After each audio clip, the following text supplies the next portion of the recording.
TFM.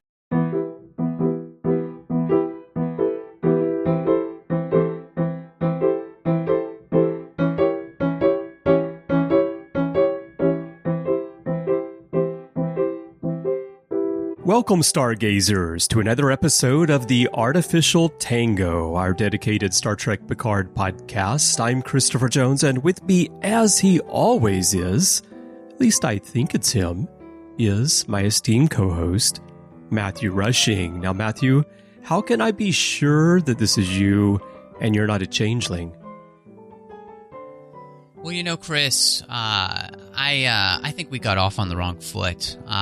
You have wonderful leadership potential, and, I think you're well dressed, have great hygiene. All of these are things I would say, if I was a changeling and not just a dick. So. Yeah. All right. Well. It must be you here, I guess. All right. So anyway, everyone, we're going to continue our look at Star Trek Picard Season 3 as it unfolds today with Episode 4, No-Win Scenario. And Matthew, let's just jump right in and talk about Picard and Jack, because finally that dynamic, or at least Jack's views towards his dad, are starting to make a lot more sense now. Yeah, I mean, it's interesting to me that every single episode of this series is starting with a flashback that's helping kind of inform what's happening in the present, and this one is no different. And Picard is at 10 Ford Avenue about 5 years ago at this point in the story, and some cadets come up and they want to hear some stories from him. And so he begins to regale them with tales, and once Picard gets going, he doesn't stop. And what we don't realize is that Jack was actually there on that day, and it was the day that he had come to see about his father. And he asks his father a question, which is, after all of these tales that he's been listening to, he asks Jean-Luc about whether or not he had ever had a real family. And Picard's answer to him is that Starfleet is the only family I've ever needed, which makes sense for where Picard is in his life at this moment. We haven't been through the crucible of Season 2. We have a Picard here who is, I think, probably still smarting from the fact that Beverly has been incommunicado for 15 years and still dealing with that rejection. And so Jack, of course, assumes basically that means that Picard doesn't need him, right? He takes it in that way. And it's a very interesting story because there's so much happening. And I think one of the things that I really appreciate about this whole part of the story is that it is taking into consideration everything that happened in Season 2, Season 1, all of the previous stuff we know about Picard from the rest of the series, and his standoffishness. I think it does a great job of, though, allowing us to have the lesson that he learned at the end of The Next Generation, to which Starfleet and that crew became his family, right? He sits down with them and starts playing cards. He lets some vulnerability be there. And yet, I think the most beautiful thing about all of this is that Jack keeps talking about, as they're having this discussion, that, this isn't something I need. And I love the vulnerability of Picard saying, no, this is a moment I think I need. And it really does show, I think, how much the character of Picard has grown. And so this whole part of the story I thought was really phenomenal, because you can really sense the way in which Jack is putting up a front that this is not something that he needs or cares about. Right. And I thought that the most beautiful part of this is that I don't think that he actually realizes what Jean-Luc was saying in the bar until the moment at the end of the episode on the bridge where everybody's celebrating, everybody's hugging on the bridge, and he actually gets to see and experience the way in which crews become a family. That was not just a platitude for Picard to be saying, but actually a reality that these people do in some ways. If you're not on a ship that and has your family as well, these people become your family. And I think this whole thing was intricately woven well, but it also, I think, redeems Beverly in some ways by the fact that she truly did tell her son to go see Picard, and it really was Jack's choice. We get to see that instead of just hearing about it, which I think helps us understand this relationship between Beverly and Jean-Luc and Jack altogether. Yeah. Yeah, what I found interesting about that point is that I never doubted that Beverly encouraged Jack to go find his dad and meet him and learn about him and maybe try to have a relationship with him. But when we discussed it last time, I didn't yet realize that Jack had made this kind of effort to do so. I thought that it was probably more of a case of him being disinterested because he harbored this resentment towards Jean-Luc and he didn't want to have anything to do with him. But the fact that he actually did go and seek him out, and he was there in the 10 Forward bar that night, and he heard the statement that Picard made about family, which he misconstrued. It changes the way I view the situation a little bit. I do think it's very convenient that he knew where to go. I guess Picard goes there and has his meal every day, is like a known thing that you can find Admiral Picard there. It's one of those things that feels quite convenient for the TV show and for the story, but that Jack would be sitting over there by the bar with his hat on. But it works fine for the story. It's easy to understand how he took Jean-Luc's statements as being dismissive of him and a rejection of the fact that he has this son. And now Beverly told Jack about his dad and that Jean-Luc was his father, but Jean-Luc didn't know that he had the son. Right. Exactly. And so that really plays into the dynamic there, because it isn't like Jean-Luc knew he had the son and he just never did anything. But Jack's reaction of taking that statement as, Starfleet's the only family I've ever needed, and that being a rejection of him, it's sort of like Jack is reading into it the idea that Jean-Luc made this conscious decision not to have a family with Beverly and Jack, which is not what happened. But I guess when you're that age, your ability to put all these pieces together in a rational way isn't fully developed yet. Right. It would make a little more sense to me if in that moment of that encounter, Jack were like 14 or 15, but actually at some point in this episode, Jean-Luc says, you're what, 23, 24? And Jack just kind of nods. So we still don't know exactly if he's 23 or if he's 24 or if he's 25 or, he's somewhere in that range. But if those flashback scenes were 5 years earlier, it means Jack was probably about 18, 19. Right. So he's at a point where he's kind of transitioning to adulthood in the way he thinks.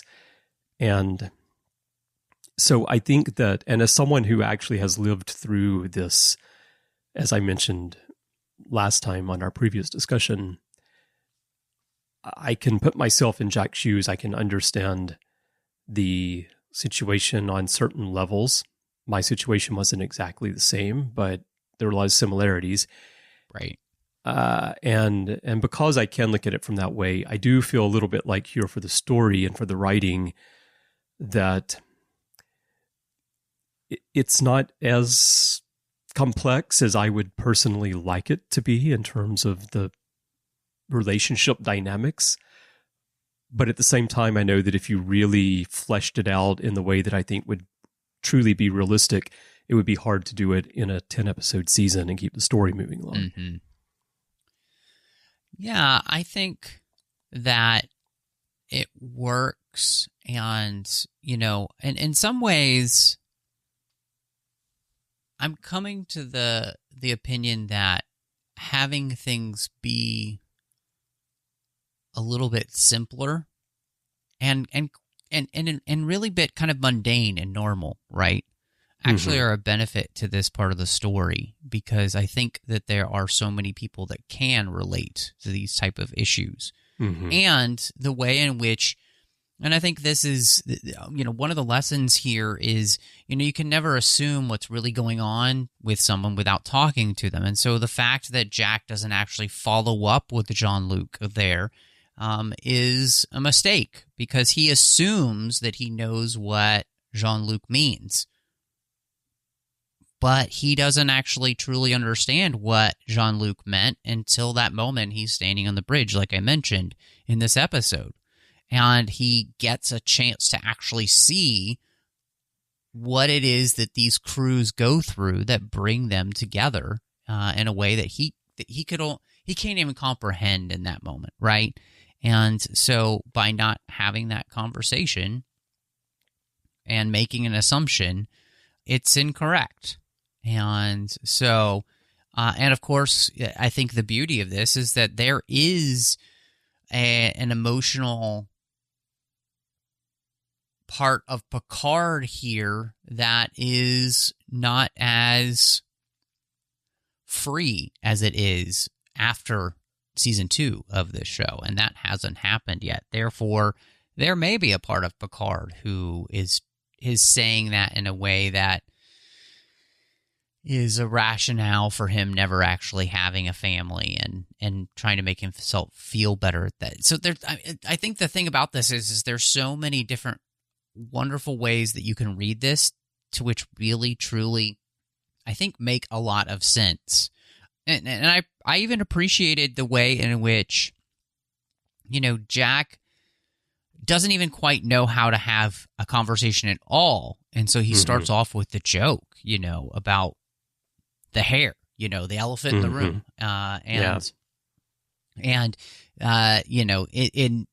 And then I think the other part of that too, he kind of rejects his dad in a way where he's like, yeah, I'm not really a wine guy, Right. So nice to know that Jameson is still super cheap whiskey, even in the 25th century.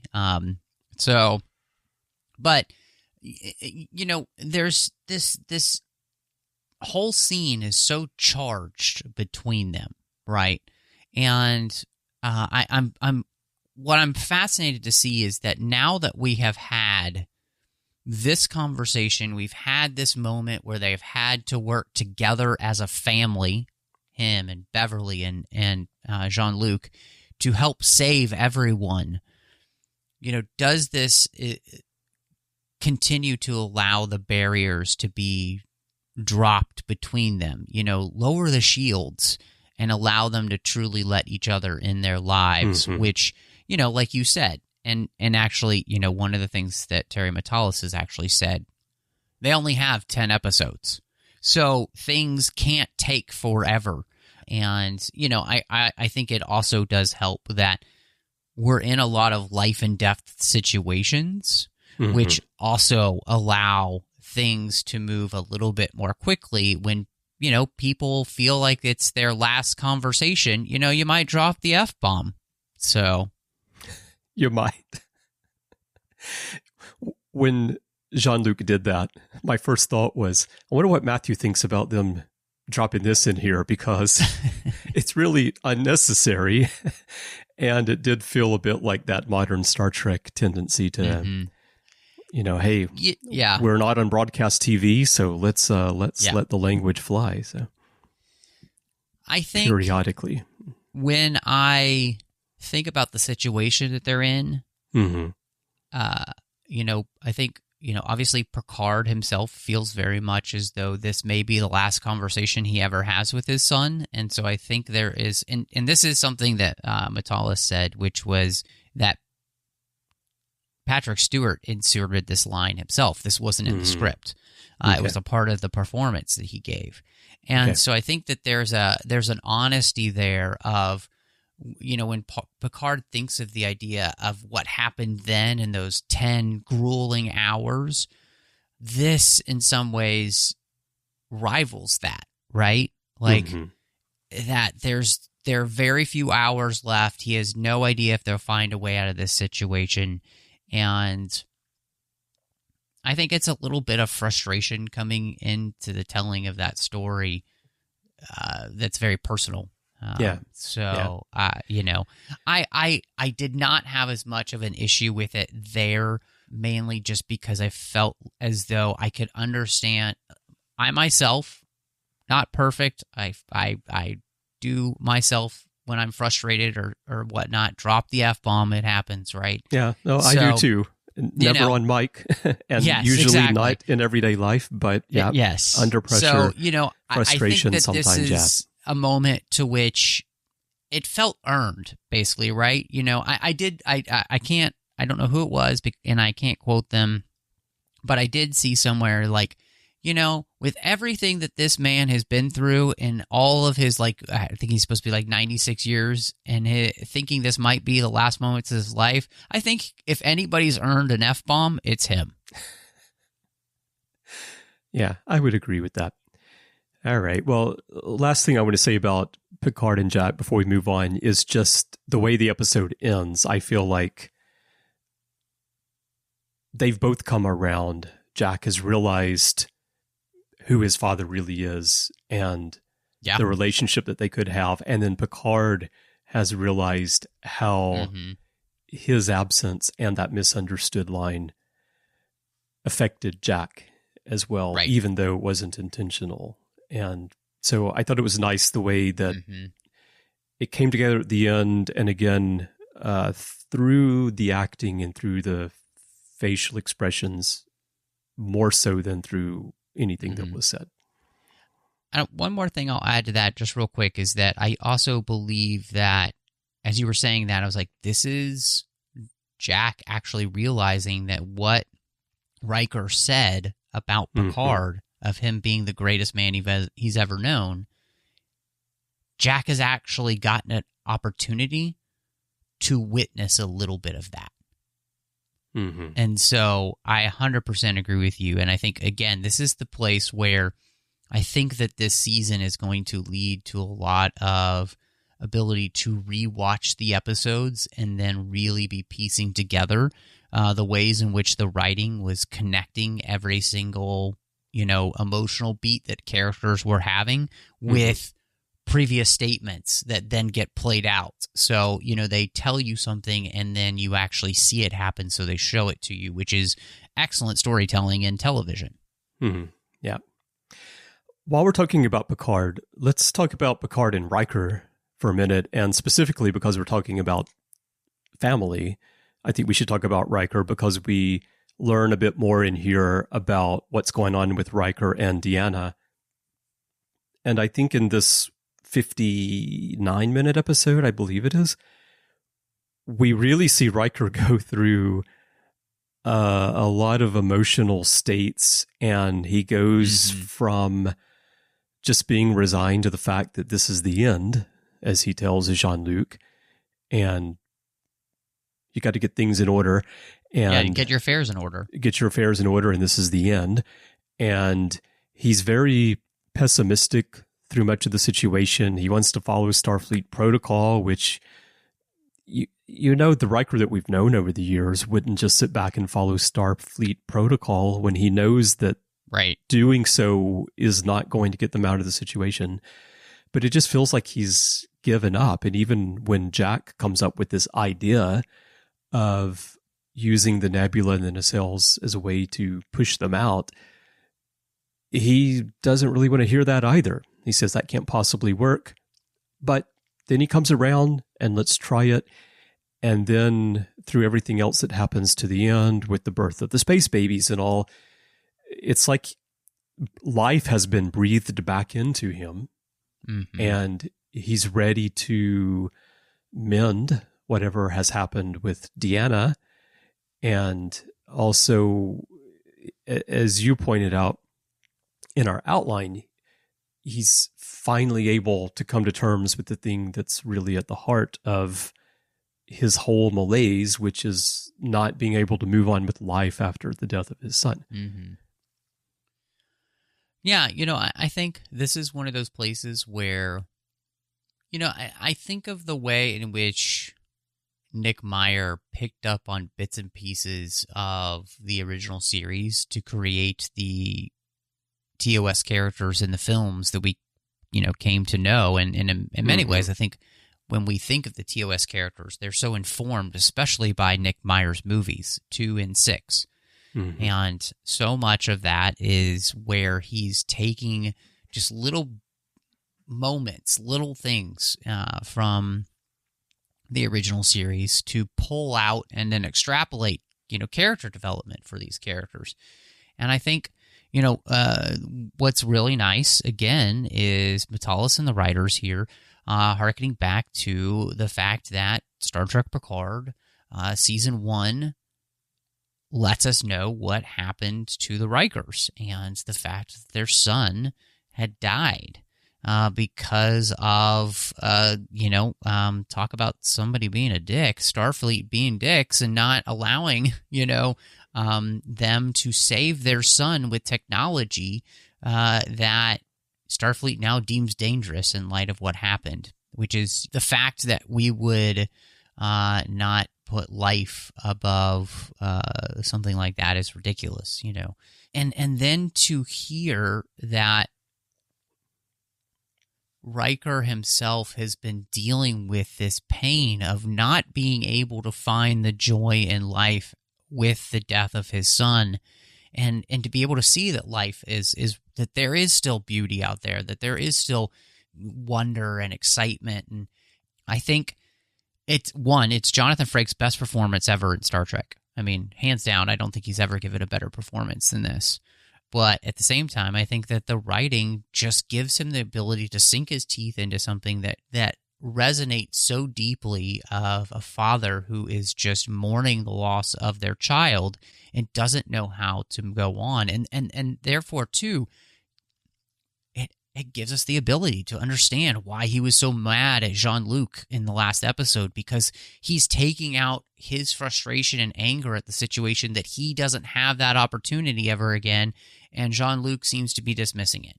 And I just thought this whole thing was great, and then the beauty of Jean-Luc, Jack, and Beverly drawing out of Riker the man he used to be, and helping him see that, in many ways, this whole series is about, this whole episode is about the idea of what McCoy tells Kirk: you take death and turn it into a fighting chance to live. And that's what these characters are having to do in this moment. They're in the jaws of death, and they're snatching it out of its hands by trying this crazy-ass maneuver, right? And it is great to see these characters do that. And I think the beauty of that is that that's what family or found family is able to do for each other, right? Mm-hmm. They're able to know you deeply and help you find a way forward even when you don't think there is one. And to watch Riker go through that in these last few episodes, and actually, in many ways, I think this episode is kind of the finishing of like an arc in the season, and then we're going to kind of jump into a new one. And Riker's arc feels very, not completely completed, but very much explored at this point. So that I don't think that we will be getting quite as much as in depth with that character as we move forward, because we've kind of been able to bring him to the place he needs to be. Well, I think Riker throwing the asteroid at the Shrike with the tractor beam was the signal that Riker's back to the Riker that Talk we about a new Riker knew. maneuver.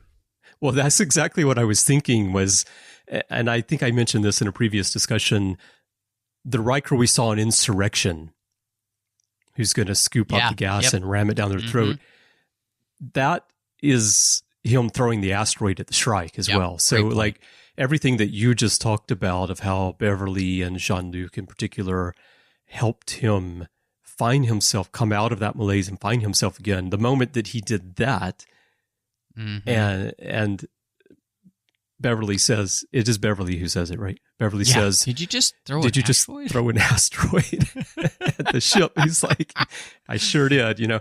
So that was, it's like the ending of an arc, I guess, is a good way of putting it. Like, finally, they've pulled him back. And then I think that the Riker that we'll see through the rest of the season will be that Riker that we knew for so long. And it's going to be interesting to see if, and I am assuming that she will, if Deanna actually comes out of the view screen and comes into the real world with Riker together in some upcoming episodes, because so far we've only seen her on that view screen.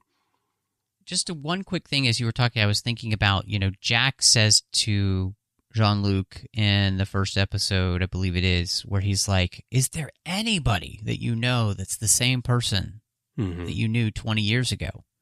And the beauty of that is that, no, they're not the same person, but the best versions of themselves from then is still a part of who they are now. And that is what Picard and Crusher are able to drag out of Riker and help him rediscover. In many ways, I think what's really beautiful is that they rekindle the magic for Riker. And they actually they reignite the spark of life in him. Because in many ways, Will's been dead emotionally. And in many, and our most important parts, if you're dead emotionally, you're just kind of dead. You're just kind of like ghost walking through life. And so they've brought him back to life. We got a resurrection here. It's the resurrection of Will Riker. Right. And that relates to something else that I was going to mention after listening to what you were describing earlier. We were talking here about parallels with the original series and how Nick Meyer took characters from TOS and transformed them for the films. And one theme that we got through the original series movies is this idea, and it really started in the motion picture, that Kirk's place is on the bridge of a starship out in space exploring. Kirk's place isn't back on Earth. It's not sitting behind a desk. It's not teaching. It's none of this stuff. He needs to be out there or else he's lost some core of who he is. And I think we see that mirrored in Riker's story here, that Riker realizes at the end of this episode that this is where he belongs. He needs to be out here exploring this incredible universe. And even before the death of his son, I wonder if getting away from the Starship Bridge, getting away from exploration, settling down the way that they did, if that started to take away part of who he was. And as long as everything was still happy with the family and the kids, he could build a new life and maybe find a new path. But then when Thaddeus was gone, everything started to crumble, because at his core, he wasn't where he is supposed to be. Yeah, I mean, I think that that's a good point in the sense that for Riker, his first best destiny is being on the bridge of a starship as well. And, I think I love that you said that, because I think it harkens to another character that I would like to discuss, in the fact of Beverly saving the day. But as you were speaking, Beverly has that moment where she begins to quote, to seek out new life. Mm-hmm. Beverly, by willingly exiling herself and her son, has also taken away, in many ways, her best self from herself, right? And I think that there's a realization moment there for her that she's missed out in the last 20 years of doing what she was meant to be doing. And I think that that's really interesting. Again, I think that what we are seeing is that these characters, this is what they were born to do, right? And by, not doing that, they're actually hurting the galaxy at large. And so, and I think that, obviously that's a Star Trek thing, right? That these characters, like you were talking about with Kirk, and we think of, like, in many ways, almost every single person in Star Trek is kind of this way, but I think Beverly is the same way. And so it's really kind of beautiful that, her and Jack are able to come up with this idea, all based on the realization that she realizes they're in a celestial womb, and that this is a countdown to a birth, and so they're gonna hitch a free ride. Come on and take a free ride. Anyway, on one of those electrical shockwaves and recharge the warp core and escape. And I think it's a really beautiful thing because, as Beverly's helping Riker see what he needs to do and who he's meant to be and everything, I think in some ways the character herself is rediscovering that as well. And that to trust in the community that they have with each other, the friendship that they have with each other, it's always allowed them to be great together, right? They're all good people on their own, but they're great together. And so, yeah, I think, you could absolutely tell why Gates McFadden would be so excited to be a part of this season, because in many ways, she's been the linchpin for this season. And, the fact that they're not dead, it has to do with her and her realization of where they are and how they can utilize it to their benefit. Oh, she's definitely been the linchpin to the season. And it's almost like it's a Beverly story, really, from the very start. But yeah, this theme of loss has been a big theme through the first 4 episodes. And like you say, she's been wallowing in loss for all these years, which is reflected in what we see of her environment in the opening of the series in the first episode, and how she's come out of that. Riker is coming out of that sense of loss. Picard as well. Jack as well by the end of this. And then we also see it reflected in Shaw, and here we finally find out why Shaw resents Picard so much, and also why he refuses to call Seven by the name that she prefers, because of its Borg connection. And this part of the story was really interesting to me because I actually felt like, you mentioned Riker and Jonathan Frakes' performance as he's trying to write a letter to Deanna and he's reflecting on the things that had happened to him. But, I think Todd Stashwick here as Shaw gives an amazing performance as he tells the story of the Battle of Wolf 359, and does it in a way that, and you mentioned this earlier, sort of the different tone of this character, and he does it in a way that's not what we normally expect from a Starfleet officer. And so we could talk about that, but then I also want to talk with you, of course, because we do the Orb together, and we're both big Niners, of how as they keep digging into every corner of Star Trek lore and creating parallels and references in this season of Picard, they've obviously gone back into DS9 here and grabbed the Sisko storyline and his relationship with Picard, but they've put a little bit of a twist on it. Well, I mean, it all comes back to Deep Space Nine, Chris. So a couple of things. So you mentioned the speech itself, and the way that Todd Stashwick plays this is phenomenal. And it's been noted many places, and I picked up on it as well, is that this is very reminiscent of Quint in Jaws when he talks about his survival on the USS Indianapolis, and the fact that he survives, and the fact that he has this survivor's guilt.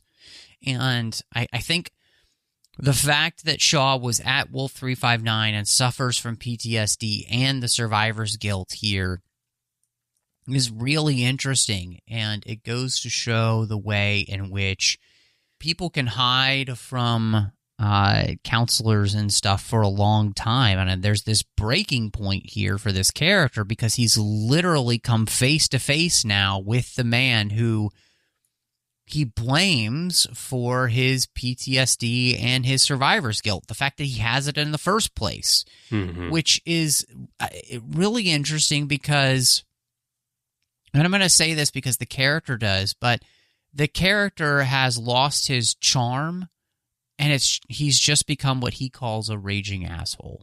But he realizes that about himself. Exactly. Which is the key point. Right. And you get the feeling like this was a man who, before this happened, most likely was a fun-loving, quippy, Tom Paris type of character, right? He has the modern vernacular that harkens back to the past, especially the 20th century, 21st century, and seems to be somebody who was very comfortable with those type of things. And yet, there's this moment in his life where he's been irreparably damaged.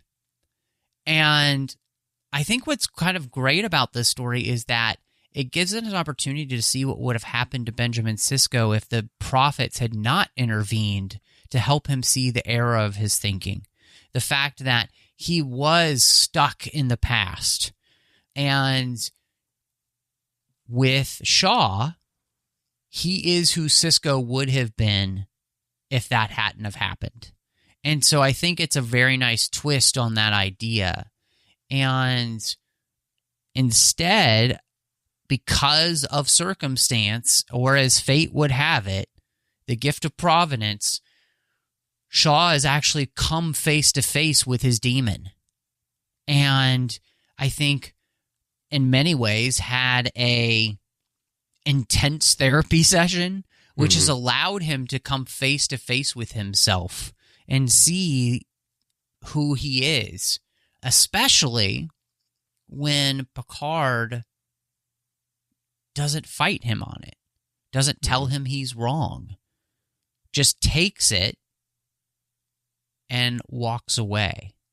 And again, this is another place where I think the writing is really good.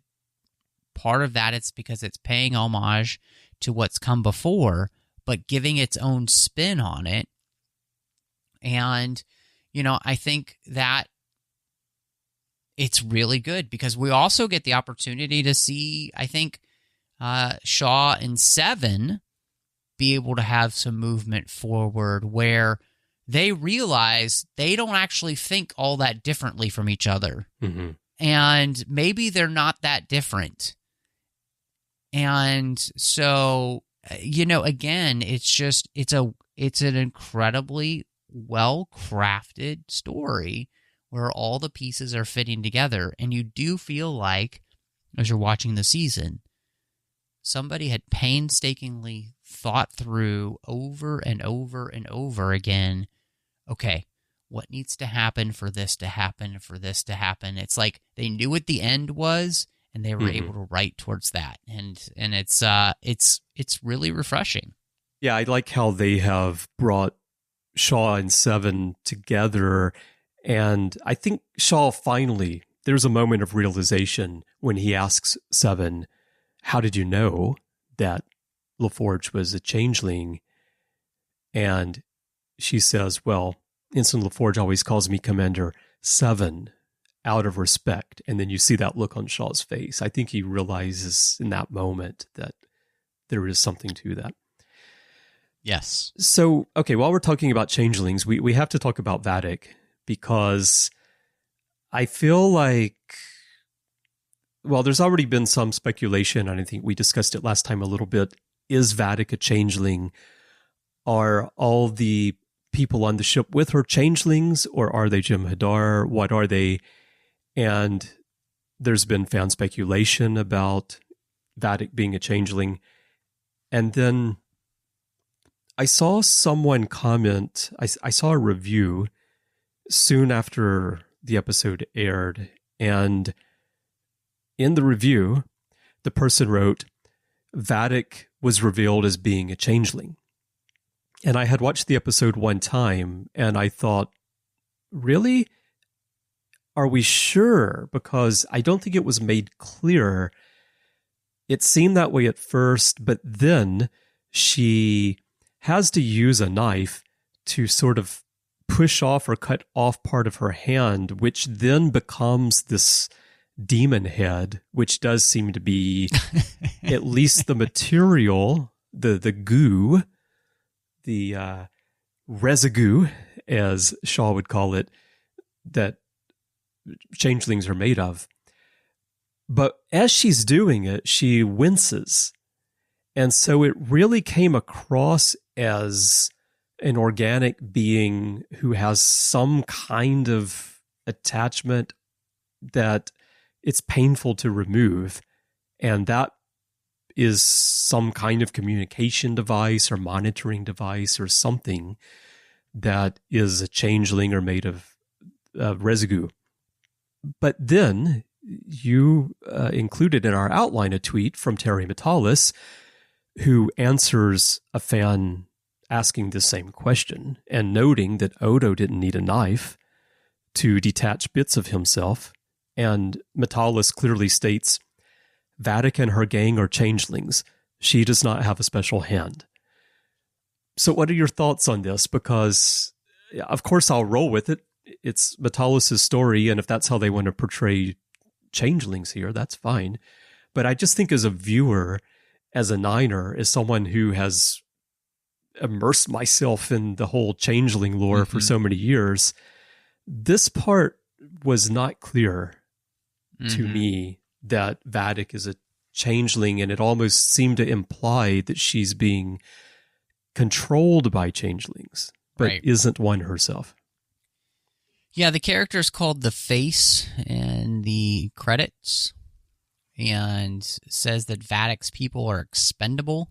So I guess there's a couple questions. One, are all changelings involved expendable? So that the changelings aren't actually the ones that are at the top of this?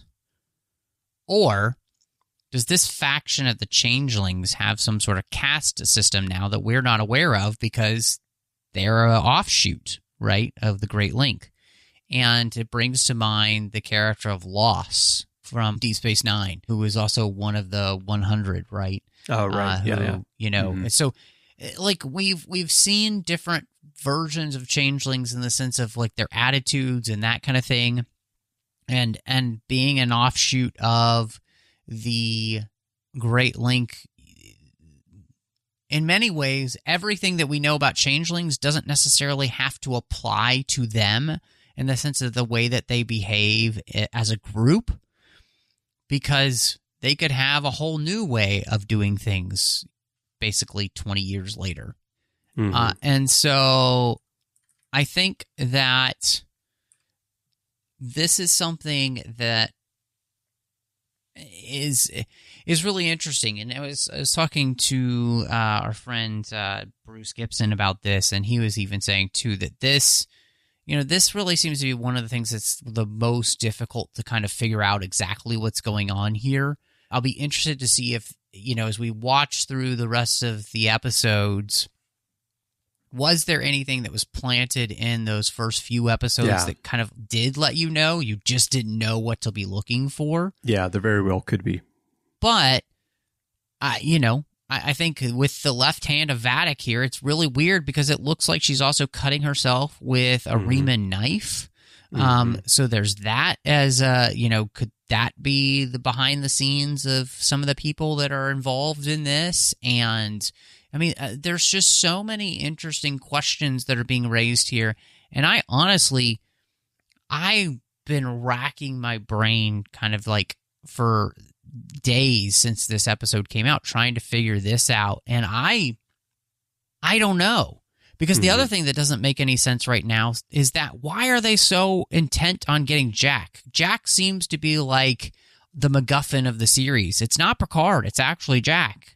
That, as Beverly was speculating that they really wanted Jean-Luc, and to get back at him. But no, they apparently want him for some reason, and he keeps having these weird visions.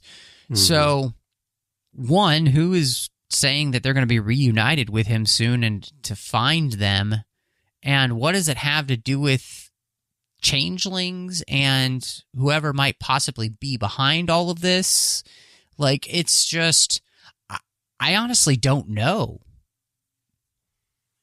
Yeah, I don't know either. I've been thinking about it a bit as well. And, well, we know now that the branches, which we speculated previously were going to be their way of getting out of the nebula, turn out to be something different and are connected to this a situation where someone is seeking Jack, and there's appears to be some kind of mental link because he's having these visions. As for Vadic and the changelings and all, it introduces a lot of interesting questions. Now, it is established, Worf said, that it's not the whole Great Link that's doing this. It's not the Dominion. It's a group of renegade changelings. And I guess that's going to be the explanation as to how there are differences in these changelings and what we're familiar with. Maybe it's similar to in Descent, how Lore was leading that group of Borg that behaved differently than the rest of the collective. Exactly. Something like that. It raises a lot of questions, though. The Great Link is the idea that all changelings are ultimately a single entity. It's kind of complicated. You and I have discussed it on the Orb. We have an entire episode of the Orb where we delve into this question of what is the Great Link and how much individuality is there. And from some years ago, we talked about that. And here, it almost seems like the changelings have some kind of caste system. And as you said, some are expendable. That's certainly not the attitude that the Great Link would have, where no changeling had ever killed another. Right. So it's quite different. And when you introduce the Face, a character like this, that's obviously getting into the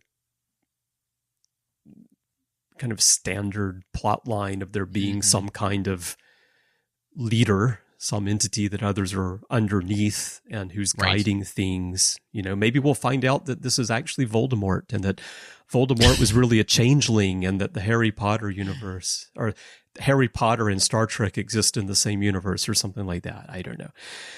Talk about in your face.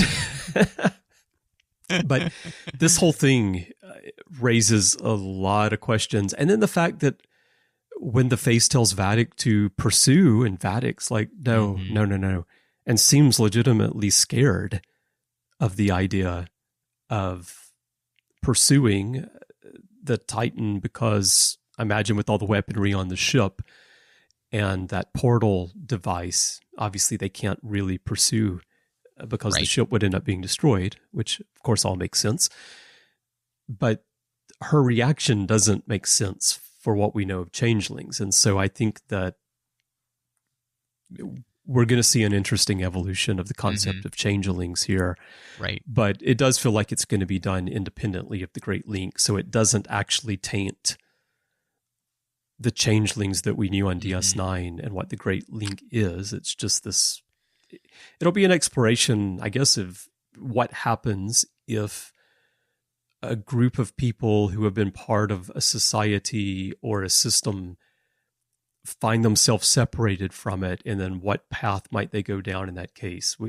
It's sort of like on Deep Space Nine when we see what would happen to Jim Hadar if they weren't addicted to Ketracel White, for example. Well, I think that, this whole discussion is really interesting and a great way to be able to extrapolate and explore this idea.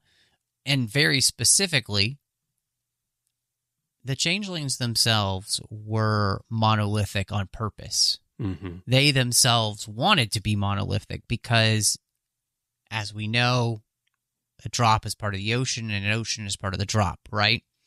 And so, but the idea that there would have been a schism in the Great Link after the war where this other group completely excommunicated itself from the rest of the link, and then the idea that they would then create their own rules and their own understanding for the society and all of that, I think makes complete sense. And so the fact that they would be different, and I think you brought up the perfect example of Lore and his Borg in Descent. And in fact, I even think of Voyager, right, where we run into the group who used to be part of the Borg, but they're left on that planet and they're disconnected from the Borg then. Yeah. I mean, that's a good point. We've played with this idea of people and societies, becoming insulated from who they used to be and becoming different. So I think that this just gives them that opportunity. But what I love about this, in all honesty, is that I think that there have been some places in this season, and this is not me in any way complaining, but I've been able to tell, okay, I know what they're going to do here. With this, I still don't know. And this is the big mystery of the series, of this season. I love that. And so, and two, we haven't talked about, the fact that Seven's on the hunt here. And so what did you think about this whole idea about there being like the look of the changelings themselves, the residue in the bucket, the residue? Did all of that stuff feel like it worked well enough for you? Like in connection to the past and like updating. Yeah, I mean, I don't know if we ever thought that, or maybe we never actually knew that Odo left any residue in his bucket at all, that there was never a piece of him. Even though I think it would be hard for there not to be some of his DNA in that. But, Yeah. No, I think it works well for me. It's one of those things that,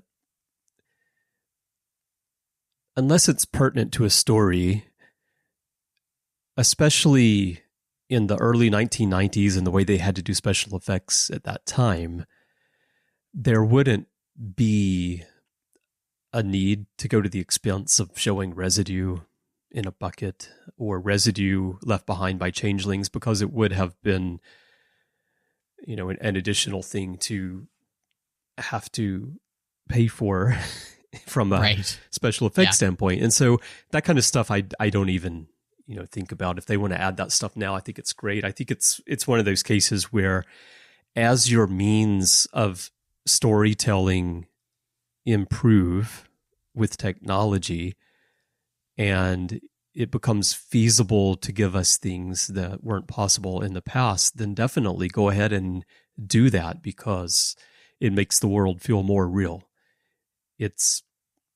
I don't know if all fans would agree with me on this, but I think go back to the motion picture and the update of the look of the Klingons in the motion picture, which is often cited as a justification for changing them and other aliens today.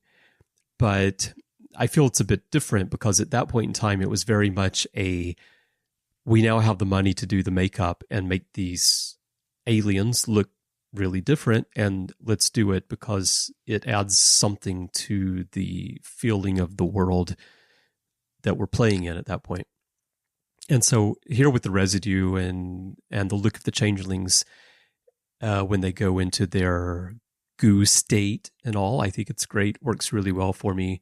Mm-hmm. The one thing, again, that as we've just been talking about with respect to this, that I'm not sure how I feel about yet is the face and Vadic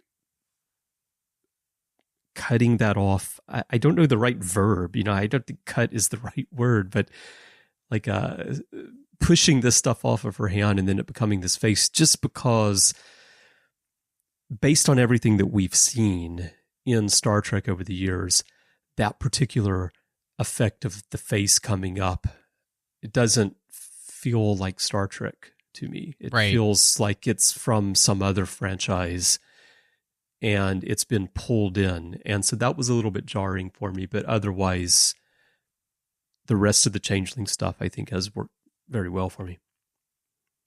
Yeah, no, I agree. And I think, the whole idea of Seven not really having any information about the Changelings, because, of course, they were in the Delta Quadrant when that was happening. And so the idea that would not be the case makes complete sense, and that she would want to go to somebody who, had been a part of the Dominion War, and that would have been Shaw. And so I think, that really works. And, I enjoyed the search. You know what? Look, I don't care that the bucket looks like Odo's bucket or a version of Odo's bucket. Whatever, folks. Well, there's even Odo's face down in the bottom corner of the pad. But of course, Odo is the only changeling that has been seen on screen for a long period of time. So, let's put it this way: on that where the Great Link is, I don't think there are a lot of buckets scattered around everywhere, and they're coming out of the Great Link, and they're like spending time in the buckets, right? So the fact that it has a connection to Odo makes sense, because most changelings don't need to keep a bucket around to sleep in. Exactly. Right? Yeah. No. So, I mean, look, and I think that, sometimes we as fans, look, I love this season so far. I love that we have so much to talk seriously about and really dig into and all of that. But can we not forget that this is also supposed to be fun, right? Right. And in many ways, that's a wonderful just little wink to the camera to say, you know what? Remember Renee and his character of Odo, who we're paying homage to here? This is how we're remembering him. And just get over yourself, fans, for being way too serious on this point. There's just no reason to be that serious at this point. Well, Matthew, I've never heard anyone say Star Trek fans are too serious about these things before. Where is that coming from? I don't know. Are you serious? Star Trek fans overanalyzing things? Us overanalyzing things? To quote another franchise, why so serious? Yeah. Anyway. All right. Last point here before we wrap up. One thing that you had mentioned to me that we can just briefly talk about is the fact that as beautiful as the Titan is inside and out, it does feel a little bit claustrophobic at times. So I get the fact this ship is obviously meant to feel like the Enterprise A. And specifically, I would say the Enterprise A from the Undiscovered Country, where there is this tighter, more submarine, claustrophobic feel to it.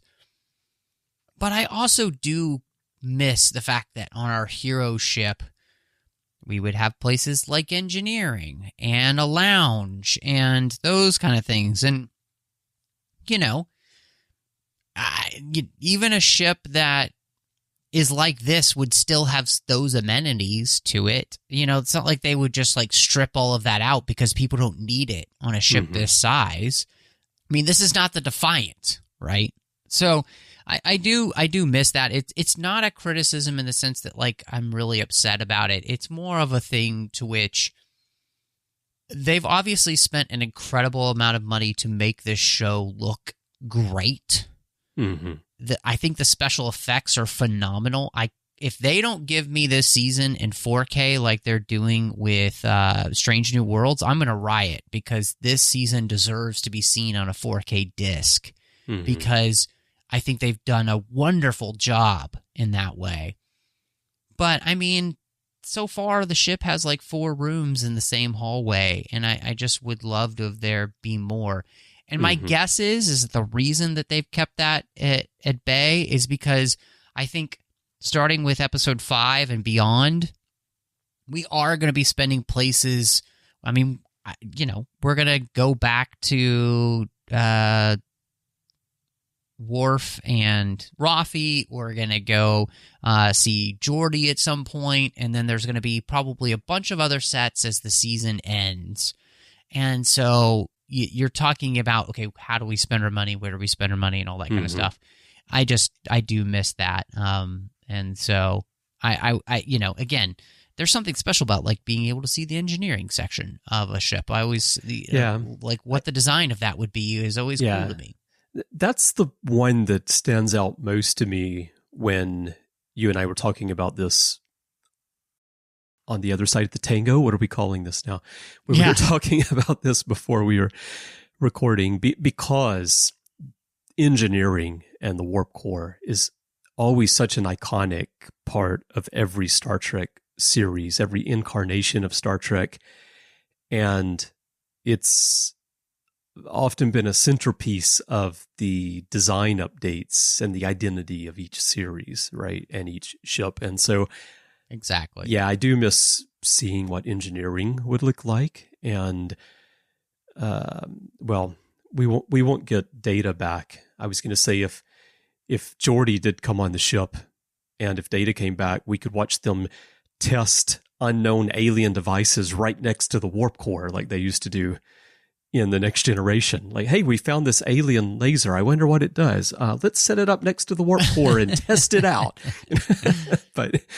But anyway, otherwise, yeah, it would be nice to see more areas of the ship and get that feeling of the ship a bit more. But I think you're right that sets are expensive to build, and you can only do a certain number of them unless that's where you want to put all of your money.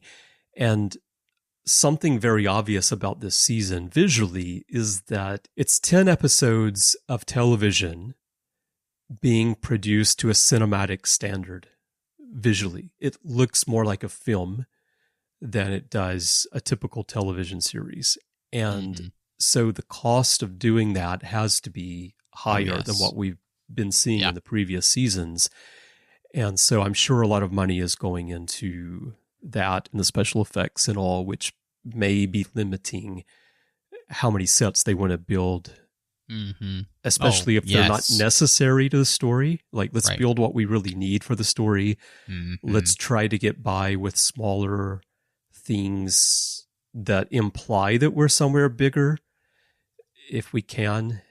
The scene with Shaw and Seven, having Shaw hotwired the nacelles, they don't need to show a big space for that, right? That's something where they can get away with something small. So I think that's probably the reason. But I do wish we could see more of the ship for sure.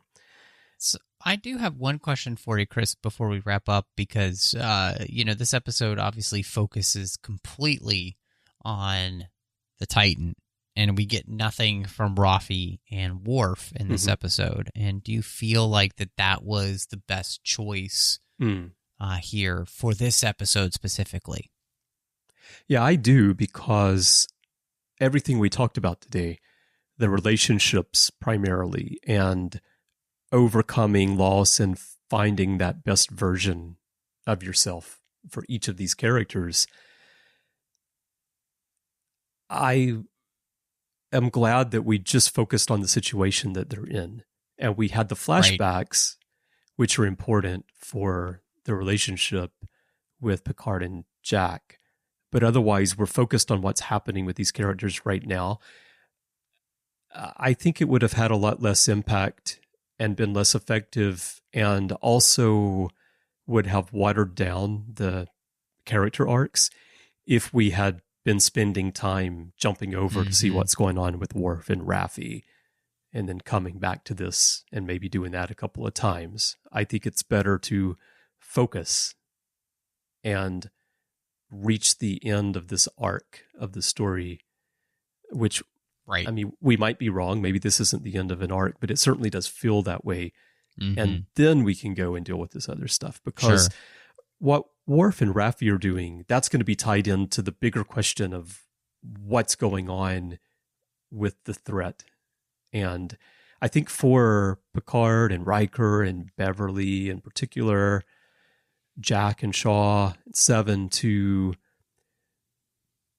play their best role in preventing the disaster, which Jack seems to be seeing. I kept freeze framing to try to see what was in that vision with the door opening. And it looks like he's seeing a vision of a city being destroyed. It looks like there are a few buildings left standing. And so they need to stop this from happening. And we needed to make their characters whole so that they can then go on and achieve that goal of preventing that. So yeah, I like that they didn't jump back and forth here. No, I agree with you. I think that the biggest part of this is that we, like you said, needed these characters to move past the place that they are, which is there is some healing that needs to happen. And to do that, we need to spend time specifically with them. And to do that in an uninterrupted way allows that to happen in a way that feels more narratively true than if you were bouncing back and forth between actual different parts of the story. All of these parts of the story have to do with just one piece, which is the Titan. And so I think it was absolutely the right choice to do because, as you mentioned, now we have left that nebula, and as Picard's narration wraps up, which was great to hear, the Admiral's log there, that there are still so many questions to be answered, and that's how every fan feels. But now we feel better about answering those questions because we're not looking to answer questions about characters' emotional being. In fact, now we can watch them become the better versions of themselves because of what they went through for the rest of the season. Yeah, and I think that's going to play better for a lot of fans who felt like season 2 was just too much emotion all the way through and too heavy. We're probably going to get a bit more of the adventure from here to the end. Yeah, we'll see. Yeah. Well, and I think, I've heard fans also compare and be thankful that this season is finding a way to not just drag everything out in that sense. Being frustrated. I've never watched Discovery really, but being frustrated that Discovery seemed to do that a lot with its characters. Yeah. And so they seem to have kind of learned that lesson. So you're having to walk that. We've talked a lot about this idea. There's a tightrope that they're walking. And I think what we're finding so far, this is the 4th episode, they're definitely walking the tightrope well. Yep, I think so. All right. Any final thoughts? What's your rating for this one? I think the more that I've watched this episode, and honestly, the more that it's even grown on me, and I think the thing I appreciate the most about it is the way in which the series has allowed itself to have some time here, and so that we can truly dig into characters and talk about them and see who they are. I specifically think of the way in which these first 4 episodes have really dealt with the character of Shaw. Of course, Picard and Jack and Beverly and Will. All of these characters are, I think except for Jack, who's still a bit of an enigma, and the rest of them are better versions of themselves from where we've been. And I'm very excited to see where we go next. So, I'm going to give this a good 9 out of 10 hot-wired nacelles. Excellent. If you've got 9 hot-wired nacelles, you can ride that wave out even more quickly. I mean, there's no chance that you're not going to get out of the nebula. Exactly. I mean, talk about a free ride. Exactly. All right. Yeah, I've shared most of my thoughts on it. The one thing I didn't mention is that I really liked how we end the episode with all these space babies. That they're not the same, but they're similar enough that they really make you think of Encounter at Farpoint. And Picard actually at one point had referenced Farpoint. And just as bookends of where we started with the Next Generation and this being the final journey of them together, and having that visual similarity and that situation where they have a mystery and they solve and it results in the birth of some kind of life form. I thought that also was just a really nice callback and a nice homage to the history of the series and these characters in particular being involved in it. So I'm going to give this episode 9 grease monkeys. Fantastic. All right, everyone. We would love to hear your thoughts on no-win scenario. If you'd like to share those, there are many ways for you to do that. Perhaps the best way is to go to Facebook and join the Babel Conference. That is our listeners group. It's designed to extend the conversations beyond the podcasts. So it is a closed group just for listeners. If you're joining for the first time, please do answer the questions and agree to the rules of the forum so that I can let you in. You'll find a post there on the timeline for this episode, and you can share your thoughts with Matthew and me and fellow listeners right there. And the way to find it is to type Babel, B-A-B-E-L, into the search field on Facebook. If it doesn't come up, just type the Babel Conference. And you can also send us email if you'd like to do that. Go to our website, trek.fm/contact. Use the form you find there. Choose to send to a show and choose the Artificial Tango. And that message will dance its way over to Matthew and me. And you can find us in social media. Our username everywhere is TrekFM. And we would love to get a rating and a review from you. So if your podcast app of choice allows you to do that, please leave that and let us know what you think of the show. And we thank everyone who has rated us and reviewed us so far. Now, Matthew, when you're not telling tales of your past life over a bottle of whiskey and a holographic simulation, where can people find you? Well, unlike Jack, I don't like the cheap stuff. So make sure it's the good stuff there. But maybe like a nice Lagavulin or Macallan 18 or something like that. So yes, I have expensive tastes. But you can find me all over social media under the name Matt Rushing02. Twitter, Instagram, Letterboxd, and Vero are the places I am most active. Of course, here on the network, I am on our other side of the network called the 602 Club, where we just sit down and have a drink and talk about all of those fandoms we love. So please check that out. We have a great time over there, Christy and I. Some great bonus shows in there as well on more focused subjects, all in the same feed. You can also find Literary Treks, doing the books and the comics of Star Trek. Chris, you and I do the Orb. We've got the 30th anniversary of Deep Space Nine going on right now. We've got Warp 5 with the 20th anniversary of Star Trek Enterprise. And then Saddle Up is about Strange New Worlds. And, I know both you and I I'm ready for that to come out again. So you can also find me over on the Nerd Party Network. I've got 2 shows. One is called Owl Post. That is about Harry Potter, talking about every single chapter, one chapter at a time. And you can also find me on Aggressive Negotiations with John Mills, talking about Star Wars every week. But, Chris, when you're not dancing the night away, where can people find you? Well, you can find me, as you mentioned, elsewhere on the network with you doing all of those shows. You can find Larry Nemechek and me doing the Ready Room from time to time. And you can find me in many episodes in the back catalog on various shows. And when I'm not doing that, of course, I am busy putting together magazines here in Tokyo and other things. And I'd love to chat with you about Star Trek or Japan or whatever you want to chat about in social media.